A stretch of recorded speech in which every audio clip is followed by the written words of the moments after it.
Welcome back. Today we have another very special guest. He is a former offensive tackle and offensive lineman. He's won a Super Bowl.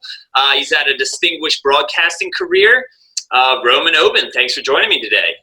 Thank you so much, Kent. My pleasure. Hope all is well for you and your podcast community. Thank you very much. So before we get started, just tell me a little bit about your NFL career and kind of what you're up to now. Well, I played 12 years in the NFL as an offensive tackle. Came out of the University of Louisville in 96. So I was a part of the 96 draft.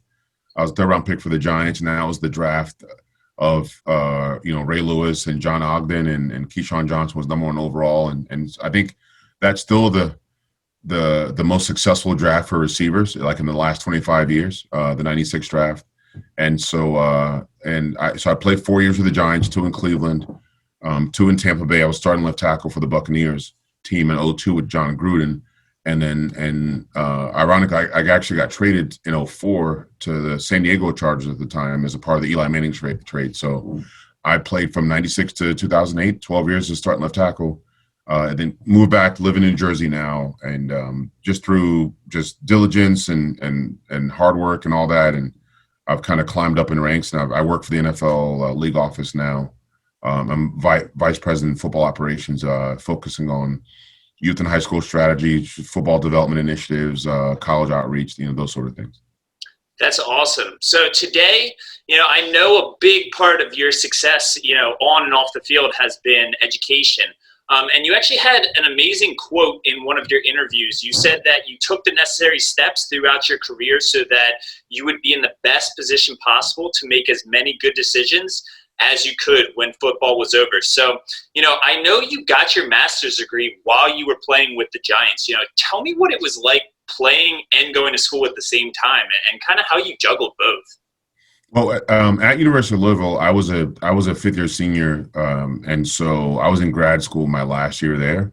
And so when I got to the NFL, they had a program, which was in player development at the time, where if you leave early for the draft, for example, you could find a local school. So every university, I think, like the Ravens used Towson State. I think at the time, the Washington team back then, they used like James Madison or, every school. And then so the Giants used Fairleigh Dickinson as that school. And there were no online courses back then. That didn't even exist. So I used the program to finish my master's degree. So, and I kind of wanted a college schedule, even when I left, because I loved the work out in the morning, go to class, that whole thing. And because it was grad school, I took 2 or 3 classes a semester every off season. It took me 4 years. And so I would do the off season program, I would, go home, hang out, then I would have class at night, 2 or 3 days a week. So I was it kept me in the market that I lived in, number one, because I was from DC, I could go home in 3.5 hours, no problem, and visit my mom and my family. But I love the learning and finishing my master's degree, number one. Education was always important to me, number two. And it just gave me the ability to continue to accomplish things, work on myself, throughout my NFL career, where I knew at that point I had the most amount of connections and things like that. So I wanted to maximize those things by furthering my education. That's awesome. Yeah, the education is such a crucial part in developing and honing your own skills, because as we know, a player's NFL career only lasts a certain amount of time. So being able to be prepared for when that is over is, invaluable. So tell me a little bit about the programs that kind of the NFL offers right now for players to go back to school. And, from your experience, what should be a driving force to make players want to learn more? Well, 2 things. I think you're the biggest travesty that student athletes believe is this notion that, focus on academics, because if the NFL doesn't work out, you can fall back on your degree. And I was like, your degree is never a fallback plan. It's why you're there. And through recruiting, you should choose the right school because it offers what you want, to study, what you want to learn.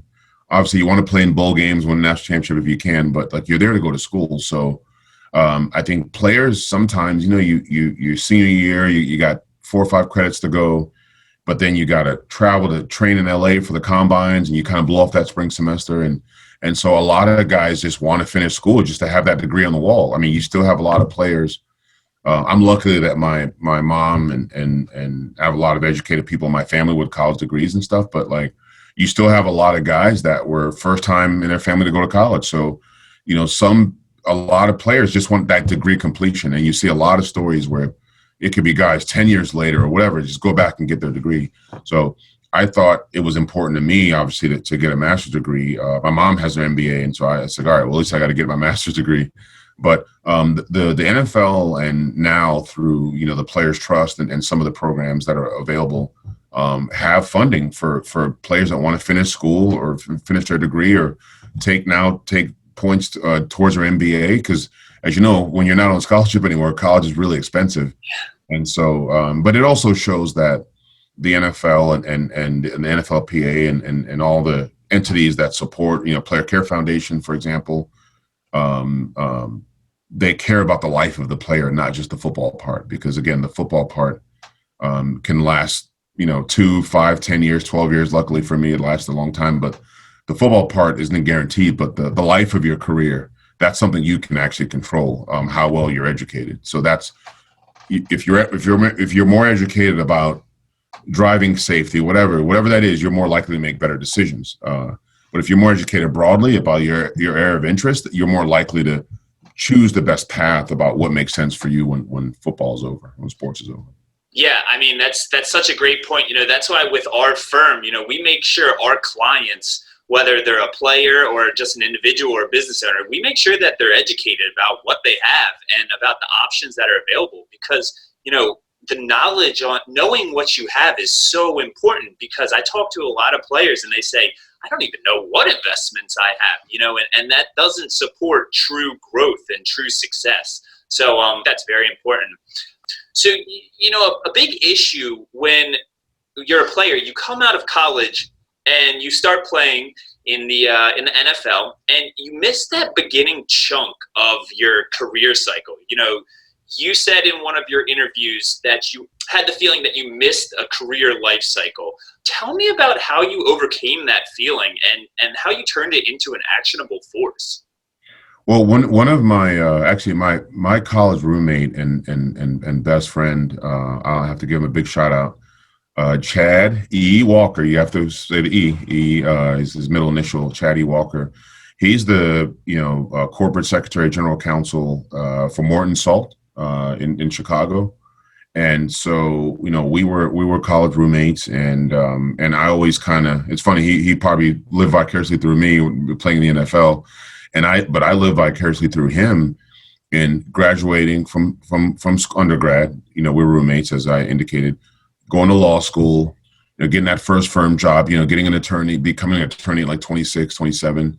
And just kind of going through those ranks. He left, went to government, came back, worked for McDonald's corporately for many years. And so somewhere in the back of your mind, for me at least, I always say, who would I have been? What kind of path would I have taken? Would I be, a GA at some college and just to get my master's degree paid for? And would I be bartending on the weekends and trying to grind at a firm, at a financial firm, or whatever that is? And so because I didn't have that life cycle, like I had to create opportunities for myself, even though small. How do I maximize the off season? So, we talk about getting a master's degree. I also had internships at Capitol Hill with 2 congressmen. I created a job shadow program when I was at the Chargers, where 4 or 5 of us spent a week at Pepsi Bottling Group, which is owned by PepsiCo. And so we would do one day in marketing, one day plant equipment. I think one day we got in the truck and drove around where the guys delivered stuff so we talked about product placement and how campaigns are created, the history of where you should be with the marketplace. Like there's a lot of pressure on companies about their products if they're organic. So it just whets my appetite, and I continue to learn about different business models, so that by the time football was over, it's like I became this generalist, and I learned a little bit about everything. And at least you can speak to some of those things, but one thing I do learn is the process. So the process of what it takes to be a successful offensive tackle or win a Super Bowl is like the same process as it takes to be a CEO or vice president of a company or to start a company. And it's focusing on what the issues are. How do you address them? How do you prepare yourself, right? As you're getting ready to play the Cowboys, how do you prepare yourself during the week for that meeting or whatever that is? And I know some of that stuff sounds cliche, but when you read, business books of leaders, and I read a lot of, books on, CEOs and how they got their start and things like that. But I also see the CEOs reading head coach books and about leadership and like Lou Holtz and all those guys. So, but then Lou Holtz and those guys are reading. So it's like, what came first, the CEO or the head coach? And so, but you do find that those qualities are pretty much the same. And it's up to us as athletes to kind of take what we learned on the field or on the court and translate it to life off the field or off the court.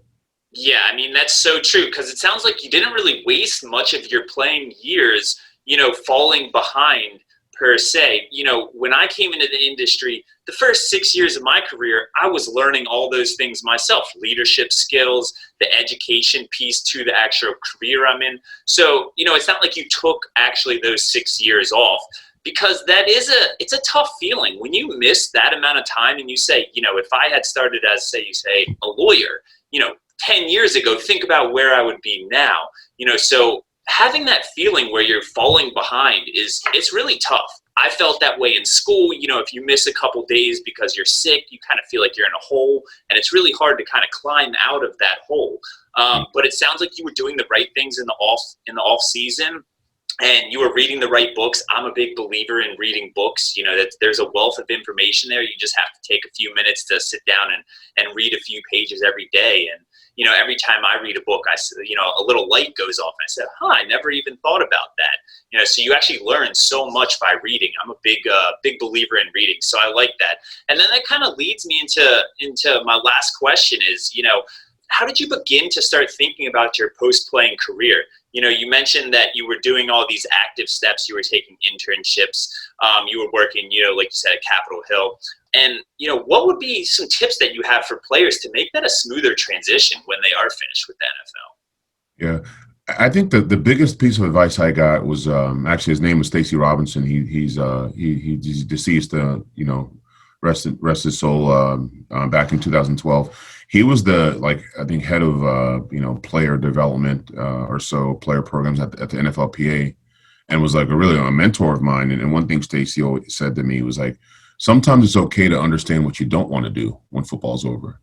So it's like being in a bad relationship. It's like, 2 kids later, and that was the wrong wife, that's probably not a good discussion to have, and how you change the course of your life after that. But if you don't like finance, but you want to understand it, take an online course, take whet your appetite. There's so much information out there now. And so I think I would say, don't delay what might be the ultimate process of you ending up in your area of destiny or your area of interest. Just dibble and dabble in different areas and figure out, let's say banking, you're in finance, like banking. Like if you like banking, learn about banking. Learn what's institutional, what's more customer relations, what's asset management, what's, there's an insurance side of it, and everything really falls under the financial umbrella. And there's 30 different parts that you can, the real estate side of, real estate financing, fintech, financial technologies. So there's so many things that you can learn. I think there's no more time left to waste a year of graduate school and say, all right, I don't want to do this anymore. Now you're on the hook for tuition and, things that you don't want to learn. So you can chunk little pieces of information, and you can figure out what you may not like, but at least you learn something different. And then you'll eventually find your passion. I think the worst thing you could do is not do anything except wait and sit and spend time entertaining yourself, which, again, this isn't just for NFL players. A lot of us, just can't wait to get to Friday at 5 o'clock or go to the bar or hang out or watch the game. And then that's important, too, because we need to unwind. But I think always make sure that you're putting, good stuff in your brain that'll continue to challenge your palate, if you will, your knowledge palate of different things that you may, want to get into when sports is over. The life cycle of any job is no different than sports. Like, you're a different person at 22, 23 when you get out of college than you are at 30, than you are at 40 when you've maybe been in your area of interest for 15, 20 years. So that's going to continue to change, and sports is no different. Some things get accelerated because you played sports. Obviously, financially, you have more opportunities if you have more resources, if you sign a big contract. But I mean, the life cycle doesn't change in terms of where you want to go and what problems you may want to solve as you learn these things. Right. Yeah, no, that I think that is like extremely helpful advice. And a big quote that I've kind of always lived my life by has been a year from today, what will you have wished you had done?